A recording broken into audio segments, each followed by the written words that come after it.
السلام علیکم ورحمۃ اللہ وبرکاتہ۔ ایک بد نصیب ایسا ہے جس کو اللہ نہیں چھوڑے گا۔ وہ کون سا ایسا بد نصیب ہے کہ جس کو اللہ نہیں چھوڑے گا؟ آئیے پیارے نبی صلی اللہ علیہ وسلم کے فرمان کی طرف دھیان دیں۔ رسول اللہ صلی اللہ علیہ وسلم نے ارشاد فرمایا، مسلمانوں کی غیبت نہ کیا کرو اور نہ ان کے عیبوں کو ڈھونڈتے رہا کرو۔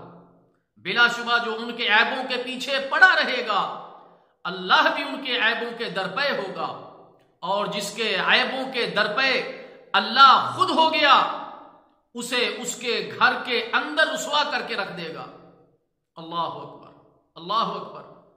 میرے محترم دوستو، کتنی بڑی وعید ہے ایسے شخص کے لیے جو لوگوں کی غیبت کرتا ہے، لوگوں کے عیبوں کو ٹٹولتا ہے، ڈھونڈتا پھرتا ہے، تلاش کرتا ہے کہ مجھے اس کے عیب مل جائیں۔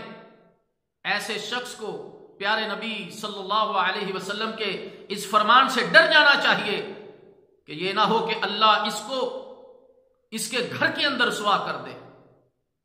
اللہ تعالیٰ تمام مسلمانوں کو ایک دوسرے کی غیبت اور عیبوں کو ٹٹولنے سے محفوظ فرمائے۔ والسلام علیکم ورحمۃ اللہ وبرکاتہ۔